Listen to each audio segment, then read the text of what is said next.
हरियाणा के कार्यवाहक सीएम नायब सिंह सैनी की अपनी ही सीट फंस गई है। लाडवा सीट पर अब उनकी हार तय बताई जाने लगी है और ये बातें तो अब किसी से छिपी नहीं है कि सैनी इस सीट से लड़ना नहीं चाहते थे, उन्हें इस सीट पर फंसाया गया है। इस पर भी बात करेंगे। फिलहाल ये जानने की कोशिश करते हैं कि आखिर सैनी को कैसे निपटाने की कोशिश हो रही है और इसके लिए बीजेपी के अंदर ही क्या प्लान बनाया गया है। इसी पर अपनी स्पेशल रिपोर्ट में करेंगे चर्चा। नमस्कार, मैं हूं अंशिता। सैनी के खिलाफ बीजेपी के अंदर ही प्लानिंग हो रही है। बीजेपी के अंदर ही कुछ लोग ऐसे हैं जो सैनी को हरियाणा बीजेपी का चेहरा नहीं बनने देना चाहते और कहा तो यह भी जा रहा है कि सैनी की राजनीति पर फुल स्टॉप लगाने की तैयारी हो गई है। और यही वजह रही है कि जब उन्होंने करनाल सीट से विधानसभा चुनाव लड़ने की इच्छा जताई तो उनकी मांग पर विचार तक नहीं किया गया, यहां तक कि सिरे से खारिज ही कर दिया। और इसके पीछे बीजेपी के ही दिग्गज नेताओं का हाथ बताया गया। तो सवाल ये उठता है कि आखिर सैनी के खिलाफ ये साजिश क्यों रची जा रही है, और उससे भी बड़ा सवाल ये उठता है कि किसके इशारे पर यह सब हो रहा है और क्यों हो रहा है। तो इन सवालों से हरियाणा से लेकर दिल्ली तक तहलका मचा हुआ है। खासकर बीजेपी आलाकमान पर भी सवाल उठ रहे हैं कि वो सैनी को किनारे लगाने की कोशिश में क्यों लग गया है, या फिर आलाकमान भी किसी के दबाव में काम कर रहा है। दरअसल जैसे जैसे मतदान की तारीख नजदीक आ रही है वैसे वैसे राज्य में हलचल बढ़ गई है।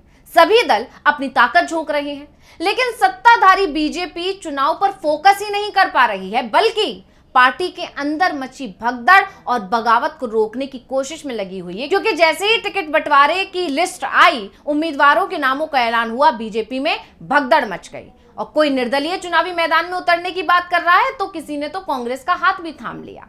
तो इस तरह की स्थिति को देखकर अब जानकार दावा कर रहे हैं कि हरियाणा इस बार बीजेपी के हाथ से निकलना तय है। हालांकि कुछ लोग तो ये भी दावा कर रहे हैं कि बीजेपी पहले ही ये बात समझ चुकी है कि उसकी स्थिति इस बार अच्छी नहीं है।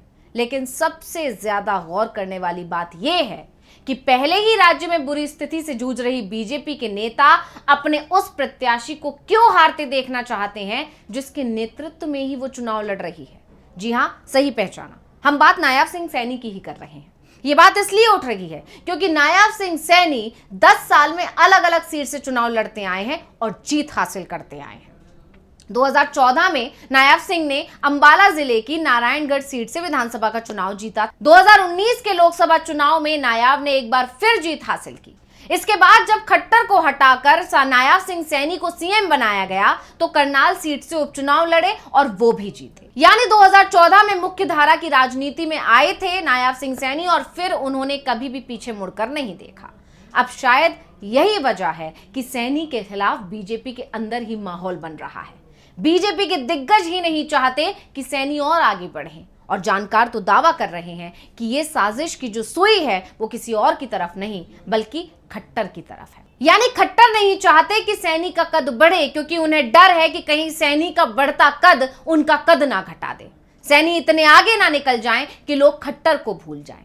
अब आप में से कुछ लोग ये भी कहेंगे कि सैनी को लाने वाले तो खट्टर ही हैं, क्योंकि मुख्यमंत्री बनने से पहले सैनी खट्टर खेमे के ही तो थे और खट्टर ने इसीलिए सैनी का नाम आगे बढ़ाया था क्योंकि खट्टर राज्य की कमान अपने हाथ में ही रखना चाहते थे। यानी सैनी खट्टर के ही समर्थक थे।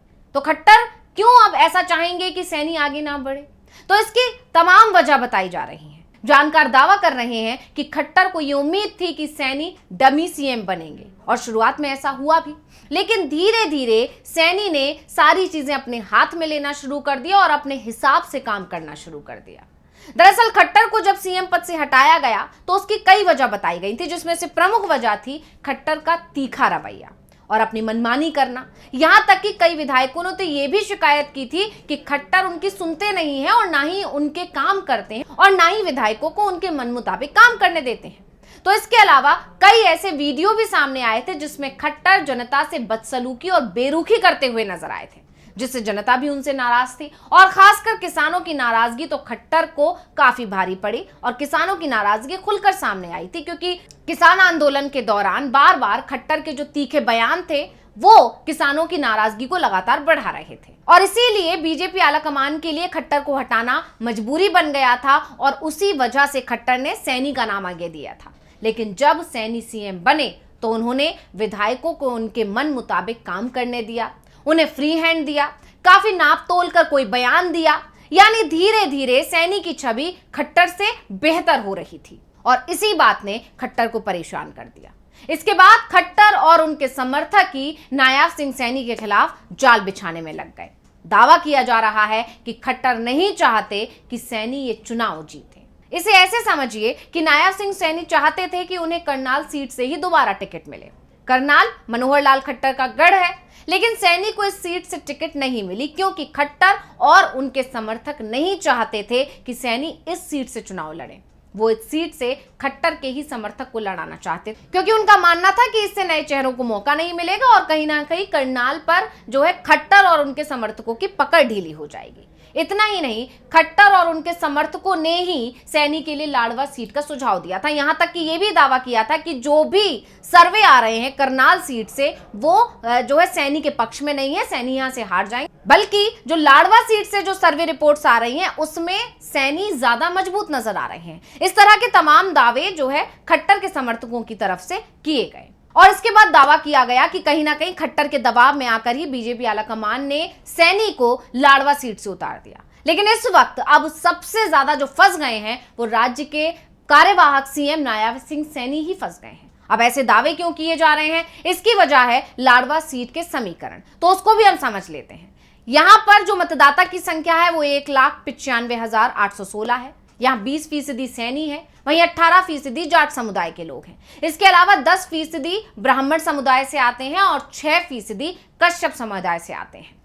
अब ये जो सीट है ये कांग्रेस का गढ़ मानी जाती रही है और कांग्रेस ने इस बार भी इस सीट से अपने वर्तमान विधायक मेवा सिंह पर ही भरोसा जता दिया है। सिर्फ यही नहीं, अभी तक इस सीट पर हुए चुनाव के नतीजे भी यही बताते आए हैं कि इस सीट पर कमल खिलना मुश्किल ही नहीं, नामुमकिन है। और चलिए इसे और अच्छे से समझने के लिए पिछले 3 विधानसभा में इस सीट के नतीजे जान लेते हैं। वर्ष 2008 में जब परिसीमन हुआ उसके बाद लाडवा विधानसभा क्षेत्र अस्तित्व में आया था। इसके अगले ही साल यानी 2009 में यहां पर पहले विधानसभा चुनाव हुए। 2009 में इनेलो के दिग्गज नेता शेर सिंह बड़शामी यहां से विधायक बने थे। वहीं 2014 के चुनाव में यहां भाजपा के डॉक्टर पवन सैनी विधायक बने और 2019 में जब चुनाव हुआ तो यहां कांग्रेस के मेवा सिंह जीते और मेवा सिंह ने भाजपा के डॉक्टर पवन सैनी को 57,665 वोटों से हराया था। पवन सैनी को 45,028 वोट मिले थे और करीब 12,000 वोटों से इनको हार मिली थी। यानी 2014 में जो बीजेपी को जीत मिली थी उसकी एक बड़ी वजह मोदी लहर को भी माना जा रहा था क्योंकि उस समय देश में मोदी लहर चल रही थी। ऐसा कहा जाता था कि जो भी बीजेपी के टिकट पर खड़ा होगा उसे जीत मिलना तय है। उस समय पर पवन सैनी की जीत हुई, लेकिन इस बार स्थितियां अलग हैं। इस बार कहीं ना कहीं कांग्रेस मजबूत है हरियाणा में और ऐसे में इस जो है कांग्रेस की गढ़ वाली सीट से सैनी को उतार देना मतलब उन्हें फंसा देने जैसा है। अब यहां सवाल ये उठ रहा है कि बीजेपी आलाकमान ने आखिर ऐसा फैसला क्यों लिया? क्यों खट्टर के दबाव में बीजेपी आलाकमान है? तो इसकी बड़ी वजह माना जा रहा है संघ और बीजेपी के बीच जो खटपट चल रही है उसको। आप जानते ही हैं जेपी नड्डा के बयान के बाद से संघ काफी ज्यादा नाराज है बीजेपी से। ऐसे में बीजेपी लगातार इस कोशिश में लगी हुई है कि कैसे भी संघ की नाराजगी को दूर करे और इसके लिए संघ के करीबियों के फैसलों पर मोहर लगाकर बीजेपी संघ को साधने की, संघ की नाराजगी को दूर करने की कोशिश कर रही है और खट्टर जो है संघ के करीबियों में माने जाते हैं। इसीलिए खट्टर की बात को तवज्जो देकर कहीं ना कहीं बीजेपी संघ की नाराजगी को दूर कर रही है क्योंकि संघ की नाराजगी बीजेपी को भारी पड़ सकती है और ये बात बीजेपी बहुत अच्छे से जानती है। लेकिन इन सब के चक्कर में फंस गए हैं नायाब सिंह सैनी। तो इस रिपोर्ट को लेकर आपका क्या कहना है? हमें कमेंट करके अपनी राय जरूर दीजिएगा। इसी के साथ मुझे दीजिए इजाजत। देखते रहिए डीवी लाइव। नमस्कार।